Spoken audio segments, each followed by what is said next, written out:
At the heart of each is a core of females who raise the cubs. Each pride inherits a 50-square-mile territory passed down through the lionesses. In this social network, the males have but two jobs: to procreate and protect. The restful ease we associate with predators has two causes. This is a sensible way to get through the heat of the day.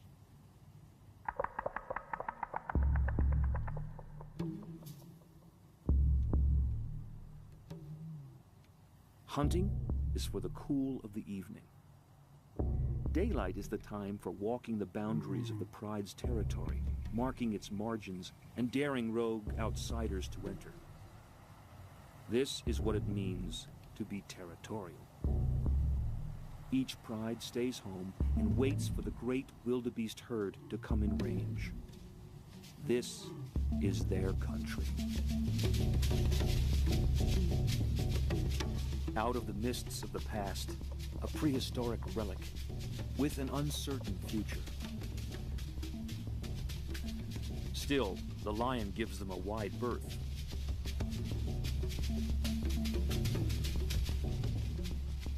This is the black rhino.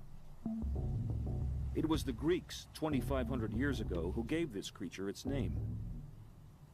Rhino means nose, and what a nose it is. Unfortunately, that nose has caused the decline of this once numerous beast. The black rhino has been hunted to near extinction. Only a few thousand survive on the whole planet. The rhino is not really black at all, but dusky. It's the rain that enamels them into their metallic and invincible black.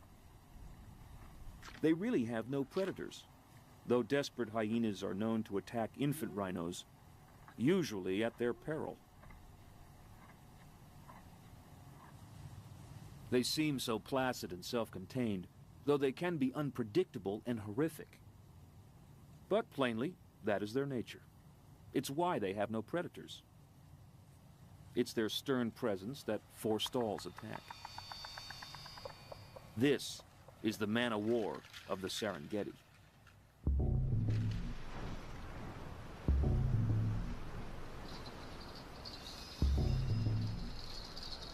Lake Magadi. This is what the dry season looks like. Life is hard, and only the hardy resident creatures remain. The pantry is nearly bare.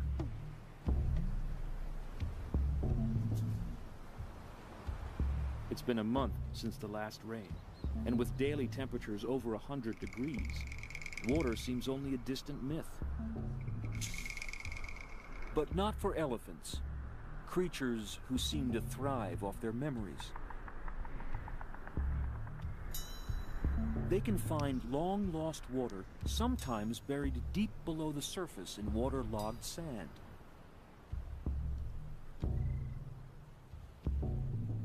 Part of their success has to do with their being able to smell water with their great sensitive trunks. But it has to be said that their memories help them sniff in all the right places. The elephant's trunk is one of the great creations of nature. Some 40,000 muscles help it to do the heavy work, as well as allow it to pick up an egg without mishap. But its greatest feat of sensitivity may be in simply locating water.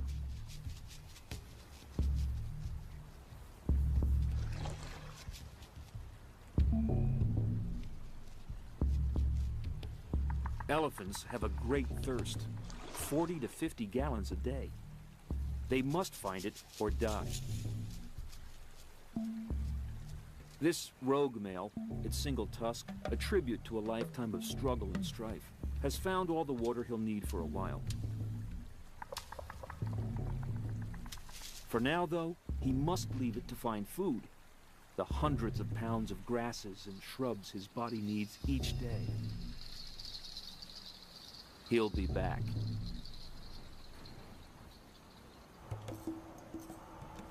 It's a parched world. But they've been through all this before, ever since the dawn of time. It's always a matter of pressing on.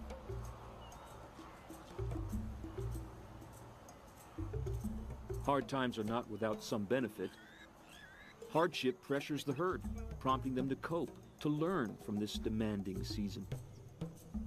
Now, not all of them will survive, but those who do will constitute a more enduring and fitter species.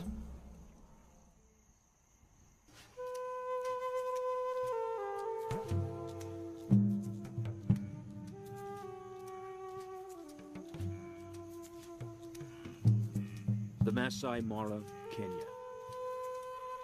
This may be the most demanding part of the 1,000-mile Great Migration. At every step of the way, there are eyes watching the wildebeests with empty stomachs and with evil intent.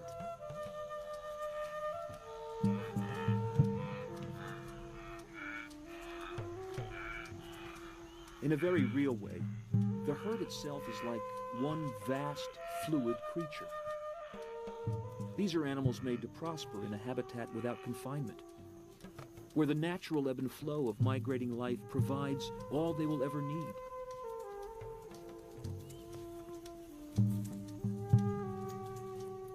The Great Migration is about to happen once again, drawn by the promise of sweet water and green pastures.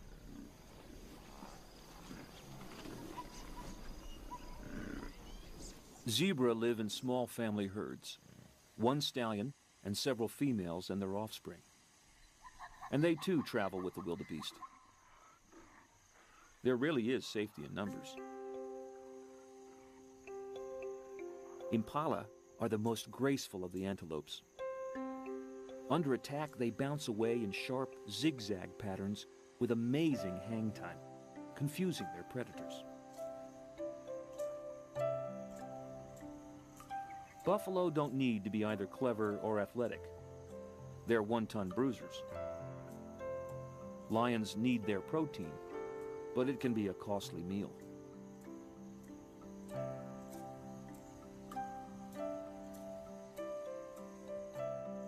The oribi is a member of the antelope family. It's the animated eyes that gave these timid creatures their name. Again, the ancient Greeks said it best. Antel, bright, and optos, eyes. Antelopes, bright eyes.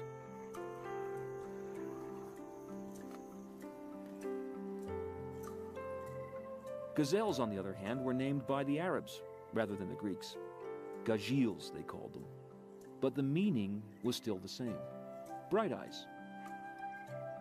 This is the Thompson's gazelle. Tommy for short.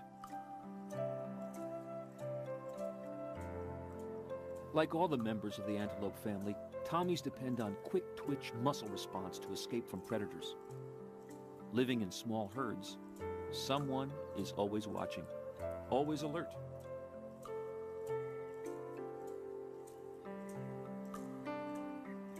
Grant's gazelle is a bit larger than the Tommy. Its distinctive white tail pattern is confusing to pursuers. They can't pick out individuals.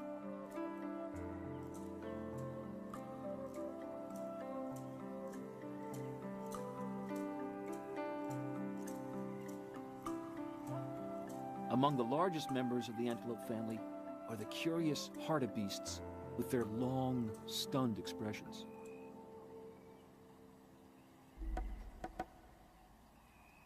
The massive eland, the biggest antelope with its 3-foot horns. Despite its size, when startled, it can jump over 6 feet in the air.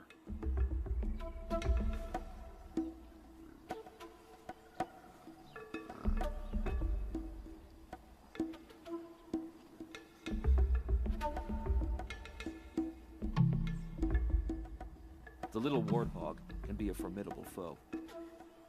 Its tusks are scimitar sharp, and predators prefer to attack them from the rear as they are fleeing. Head on, they're nothing but trouble.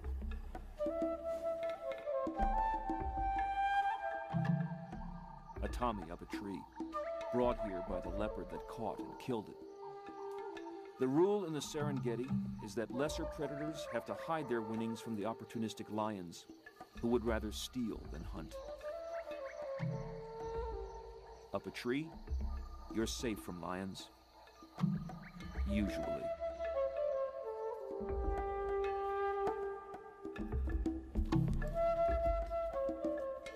Evolution has driven the giraffe to great lengths to allow it to browse the top of the acacia trees. Altitude is its environmental niche, a place where others can't graze. But it's not only height that giraffes have been blessed with, but prehensile lips and a tongue suited to grazing just the choicest green bits. And it's not just better access to food that height gives the giraffe, it's power too. Those long legs pack a nasty wallop. A mortifying blow to any big cat that might want to take a shot at all that giraffe protein.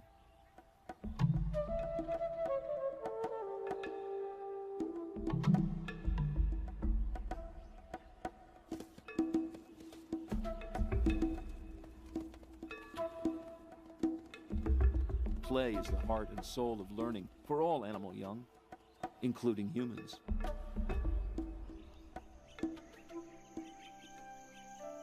Seeing a mother and calf reminds us that the Serengeti is about nurturing, not just about predation and blood. Most animals here are vegetarians. Still, even for the carnivores, life is mainly about parents protecting and teaching the next generation. Could they be more like us, really? The eyes are the windows to the soul, and when they peer at us, what is it they see?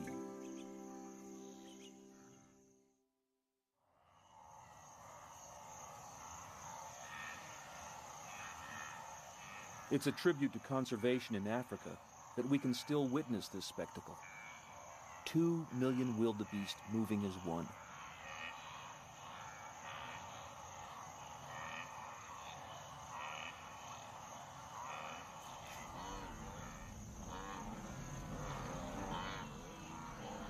The Great Plains of North America must have looked like this when several million buffalo once ranged across them, from Texas to Canada, Iowa to Colorado.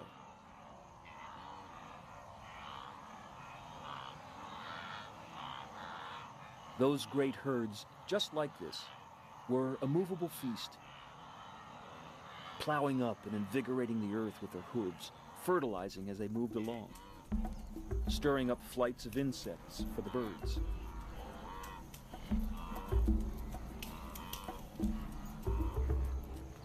In America, senseless slaughter and greed ended all that, but not here, where the vast herd still winds its way as slowly and deliberately as ever.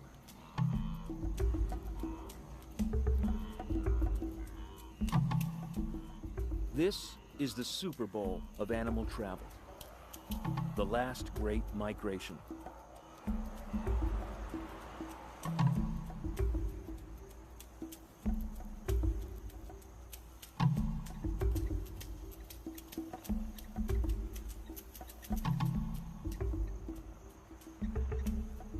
Even in the midst of all this potential food, there are other demands on a male lion. Providing for the next generation of lions, a duty which seems like a privilege, can become difficult. That's because females in estrus must copulate every 25 minutes over 3 days. What the act lacks in vigor, it makes up in frequency. Well, possibly. It's a demanding and sometimes humiliating life for the king of beasts. It's also a long-term commitment. For every cub born, the father's presence will be required for 2 years until his offspring can survive on their own. Even so, 80% of cubs don't make it through their first year. Meanwhile, the herd awaits the next attack. But there's little to fear from this pair today.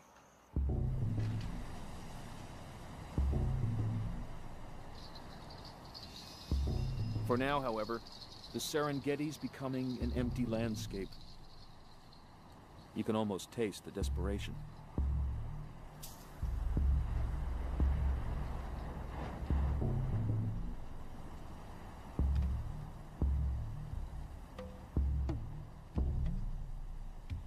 Predators, like lions, have fairly helpless and immobile young, which prevents them migrating to follow the feast. The survival odds are so slim for any of these cubs. Every day is a test of wills. Who will eat and who will not? Starvation, a lack of meat, is the foremost killer of the young. So that what appears romantically as an Eden before the fall is no peaceable kingdom at all. Which is why lions live communally. Living in groups and raising all the young together is an efficient way of ensuring the future.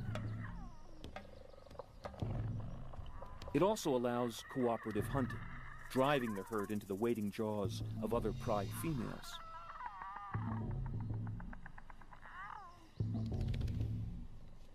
They look so motherly here, but it's the females who do the lion's share of the hunting. From tender grooming to horrific violence in the blink of an eye. The wildebeest have not had a deep drink for days.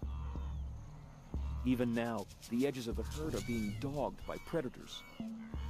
The young and the old and the weak are especially vulnerable at this stage.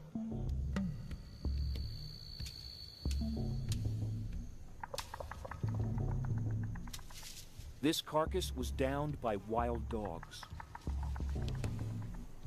But a lion has sauntered in to claim the feast. It's what we mean by the lion's share. It means everything. Lions don't share.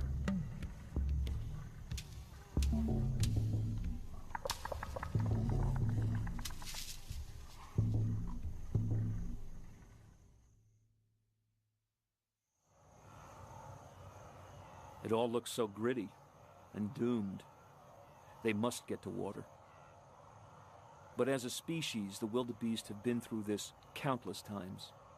The point is to keep moving, to keep living.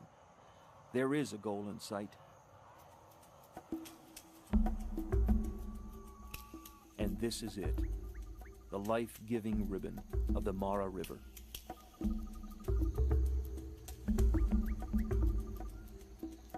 The Serengeti is a Maasai word that simply means the wide place. But fortunately, it's a wide place that's split by the waters of the Mara. It always flows with a bounty of cool water, making its confident way toward Lake Victoria.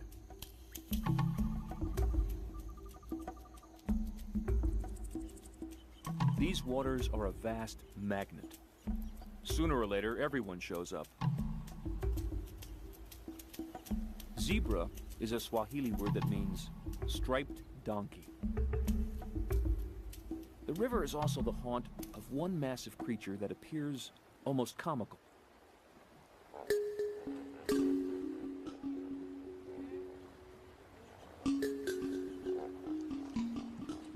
It's the huge 3-ton hippo with thick skin, cruel teeth and jaws, and the curious ability to urinate backwards. Retro-urination, it's called, and it may be related to some evolutionary necessity for spreading its scent only behind it. They're not the most flexible of creatures. They have ears that can close when they submerge. They even copulate and give birth underwater. They can stay under for 6 minutes. According to African folklore, when God created all the animals, he asked the hippos where they'd like to live. In the cool rivers, said the hippos. But you'll eat all the fish, God replied. Then we promised to eat no fish. And they've kept their word. They're vegetarians. Hippos mostly spend their days submerged to avoid sunburn. But in the evening and at night, they come ashore to feed on hundreds of pounds of grasses. They're exclusively herbivores, though they are dangerous to man. More people are killed by hippos each year than by lions or crocs. The tragedy usually happens in the evening when people run into them in the tall riverside grasses. Lions rarely attack hippos, though they have been known to make off with a very young one. But lions have to be desperately hungry to attempt this meal. It can be costly. In the end, it's the consistent flow of the Mara River that makes hippo life possible. Not just because of its depths, but because it fosters lush grasses along its length. If this river ever failed, so would the hippos.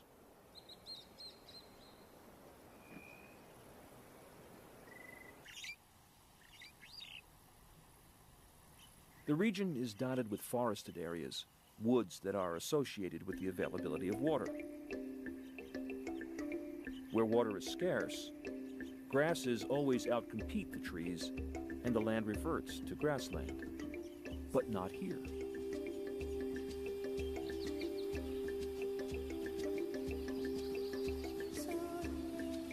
Water also creates vast wallows for the water buffalo. With water and plentiful grass, a buffalo can graze unconcerned. It fears nothing.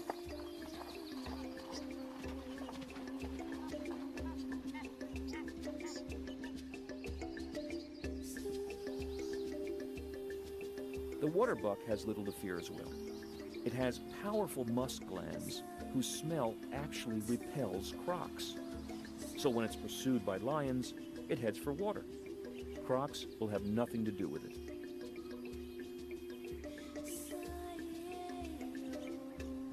The forests were designed with monkeys in mind. Baboons live in troops to raise and teach their young, to cooperate in finding food, and to defend themselves. With their sharp teeth, they've been known to take infant leopards or cheetahs.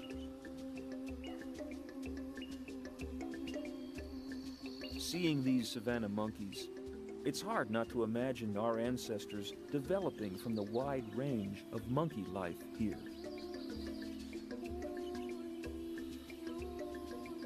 It's the sharing of food in return for grooming, the group affiliation and affection that are so compelling.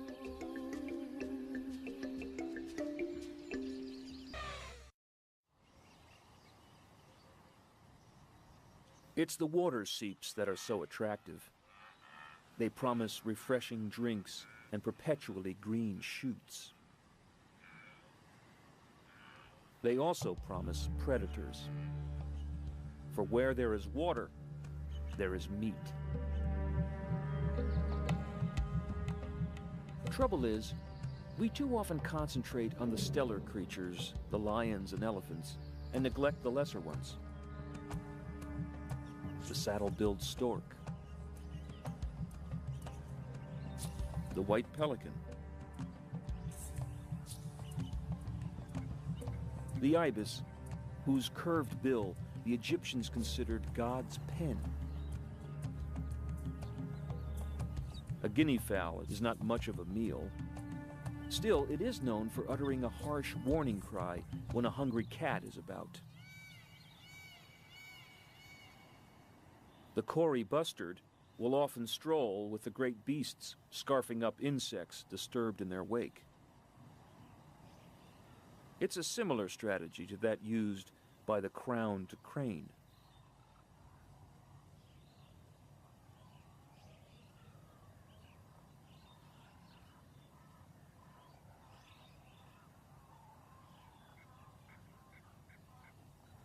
The ostrich responds to heat by fluffing its luxuriant feathers. A fluffed ostrich is its own umbrella. The slightest breeze through its feathers carries off masses of heat.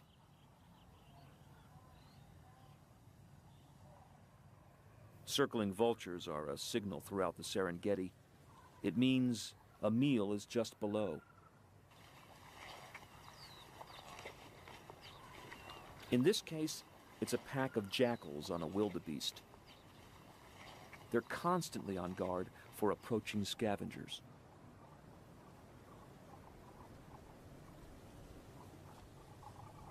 Because they can cover vast distances daily, and because they have telescopic eyesight, vultures are able to survive on scavenging alone. They never need to hunt, and manage to live off table scraps.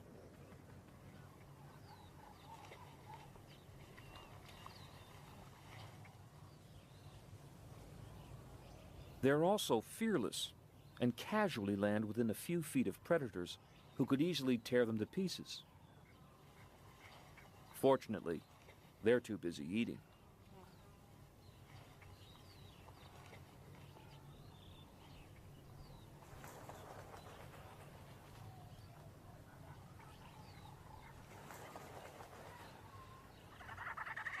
As more and more vultures gather, the carcass is reduced to the point where there are only a few jackal bites left. This is what the surgical implement of the vulture's ripping beak was designed for.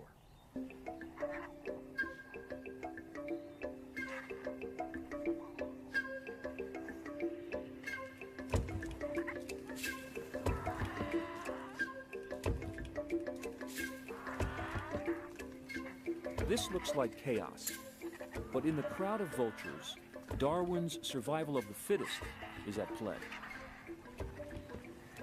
Those without the stamina or the bravado to get a bite or two don't deserve to survive and reproduce. It's evolution at its most sensible.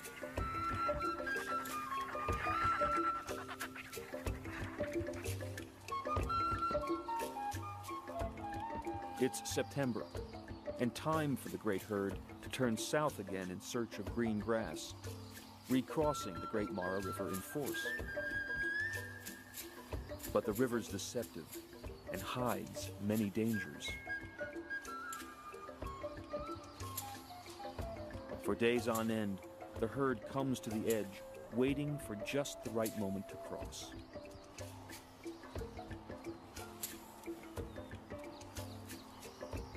Plainly, the time is not right.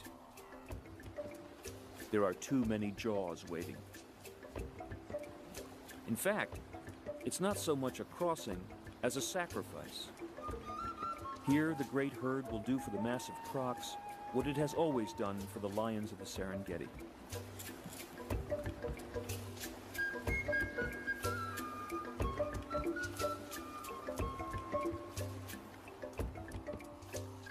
It's around water that the herd is most vulnerable. The wildebeests are all concentrated at the crossing point. Still, sooner or later, they must overcome their dread.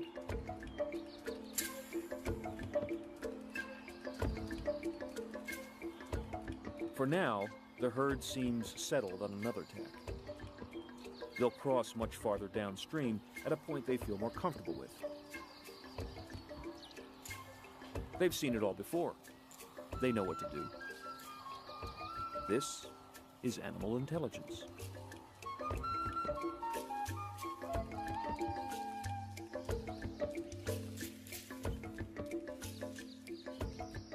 Anyway, if it gets too hot, there's many an obliging tree.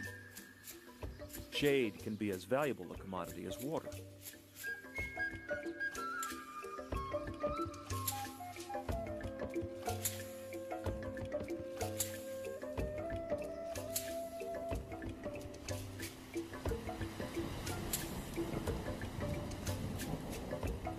The blessing of water will transform the land and hasten the herds on their way. It's a reminder of the green shoots that await them in the south.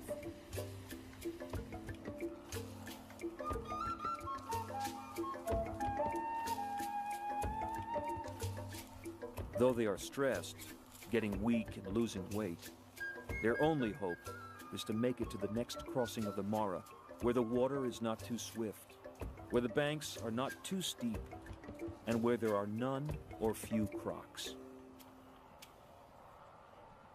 Still, at that crossing, wherever it is, they'll have to go. Caution will have to be sacrificed. Some individuals will be lost, but the herd will survive. This is no walk in the park. It's serious.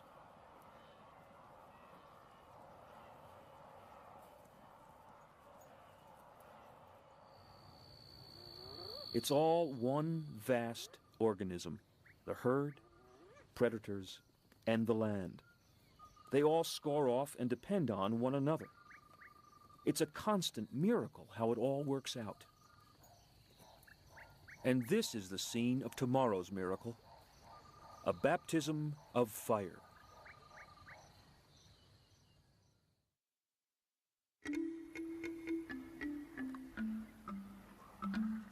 In the cool of the morning, while you can still see the lion's breath, a zebra feast is underway. This hunt took place at night, and the carcass is halfway gone by sunup. The lions were waiting by the Mara for the wildebeests and came up trumps with a zebra who unluckily arrived well before the great herd.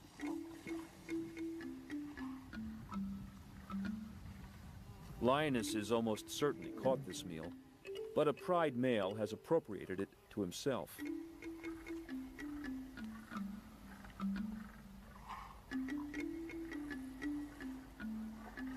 Luckily, there's more here than he can stomach, or he'd chase away all the females. There's plenty to share with the mothers and groomers of his cubs.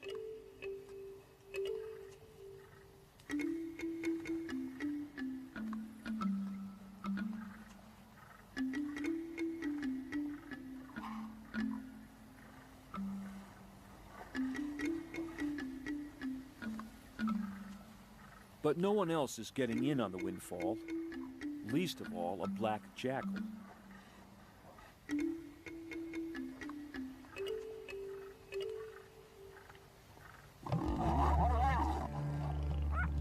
The big cats are exclusively meat-eaters, and meat takes longer to digest and makes them feel slow, leaden, and tired. From the point of view of the herd, however, it's fortunate. A full lion will not be inclined to hunt for days.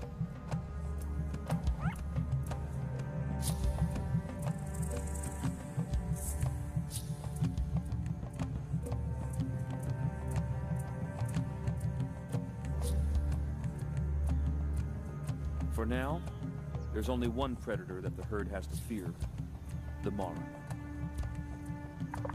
It's a great and unpredictable serpent, barring their way to the future.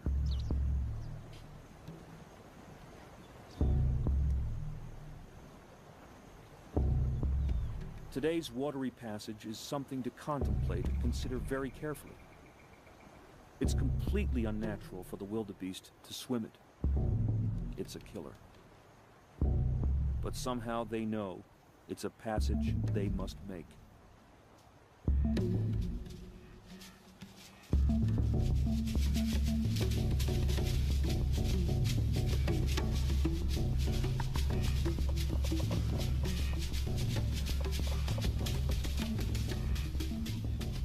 An hour after dawn, the first few pathfinders come to the river's edge to review the situation.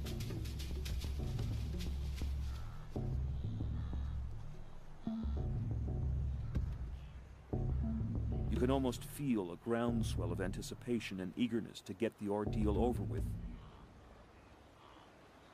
But no one's going anywhere until the pathfinders choose the perfect spot and the perfect time. The herd doesn't live by consensus. It follows, without question, its leaders. This isn't blandness. It's behavior forged on the anvil of experience and evolution. And it's the only thing that works.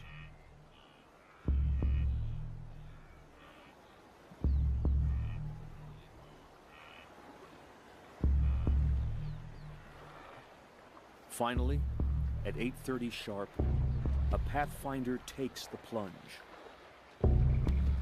There's no telling what currents or crocs await his bold move.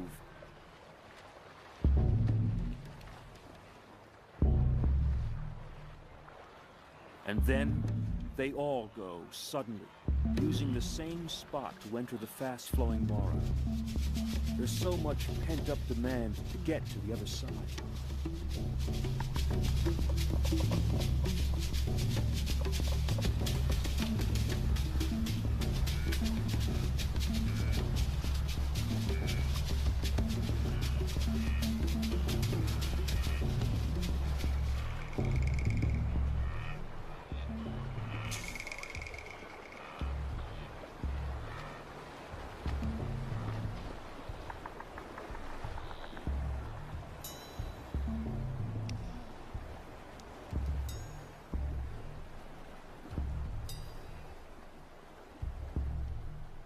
It's almost comically single file, as if discipline were the first thing on their minds.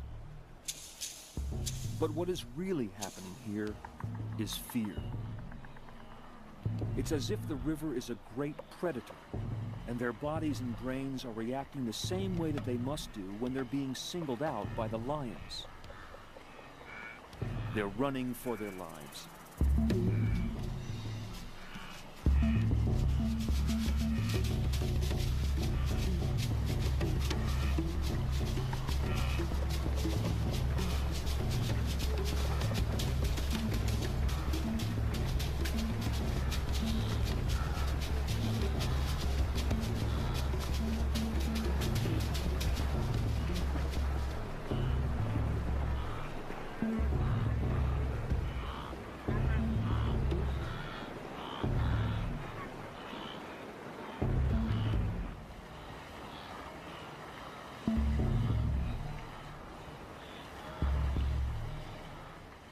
The herd is in the grip of their own adrenaline. It's flight and fight. You can see it in their eyes.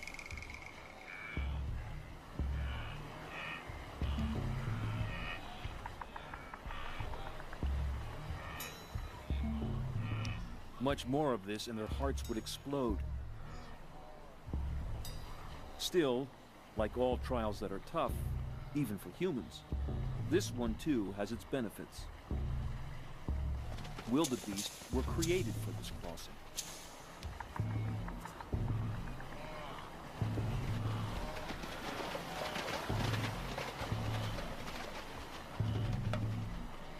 They're powerful swimmers, but the current is strong. The exertion and the stress exhausts and drowns some.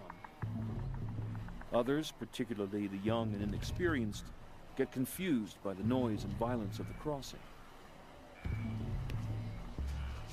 The old ones, too, are at risk. You can only survive this so many times. Actually, it's not so much getting into the water that's the problem. It's getting out where everything begins to go pear-shaped.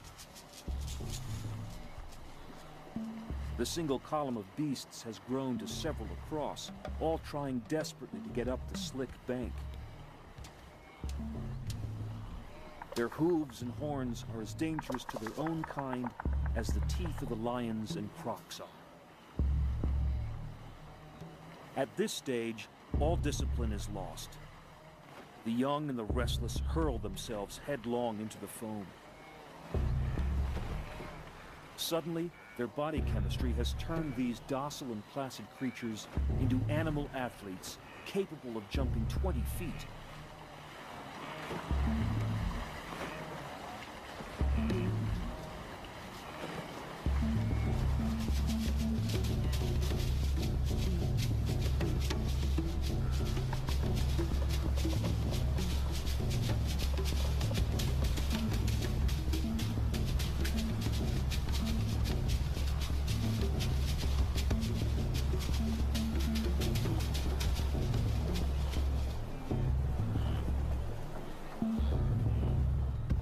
On the other side, all is chaos.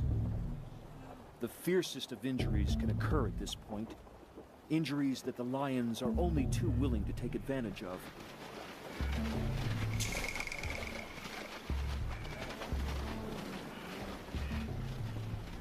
The irony is that wildebeest kill and injure more of their own kind on the far banks of the Mara than are ever dreamt of by the crocs and lions. But this too is a sort of evolutionary weeding out of the herd.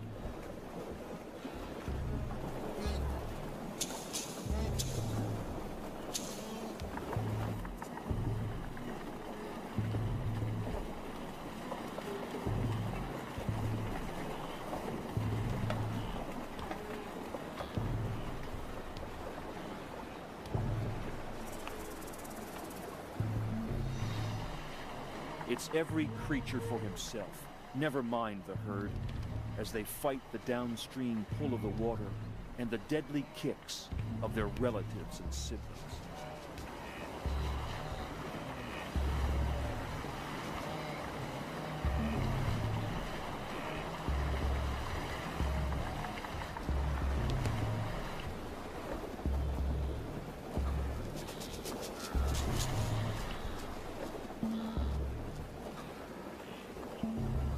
Certain points along the bank are destined to become boneyards.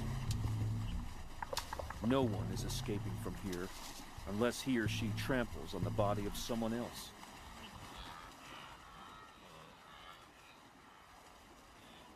It's pathetic, but this is the way it's meant to be.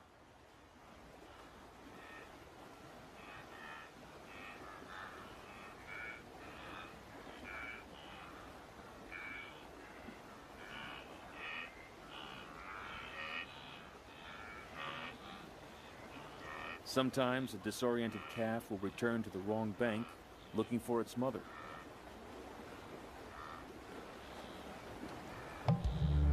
But to attempt the crossing twice is a death sentence.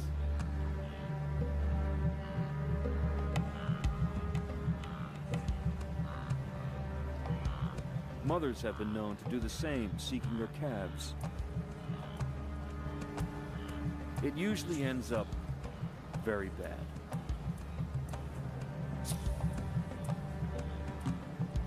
For the crocs, it's all an embarrassment of riches. They'll eat very well for some time.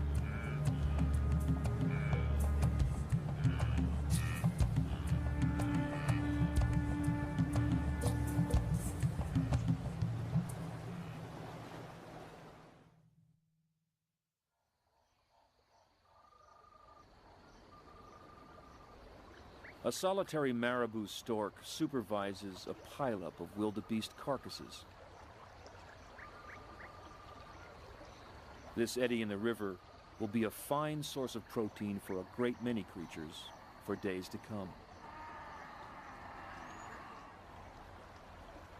Crocs from far downriver have followed the scent of death in the stream flow. Now is their time of plenty.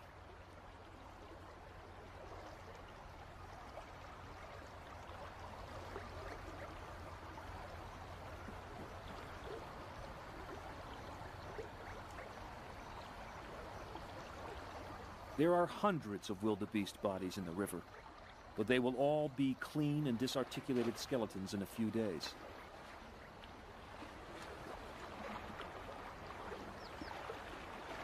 Sometimes we find vast collections of dinosaur bones in similar conglomerations like this, and we wonder how they came to be. This is how. Come to the banks of the Mara, and you can see a recreation of life in the deep past. This is the way of life, not death.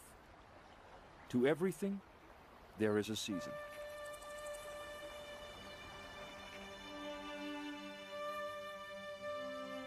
As the long day wanes, the Mara River flows calmly on, as if nothing has happened.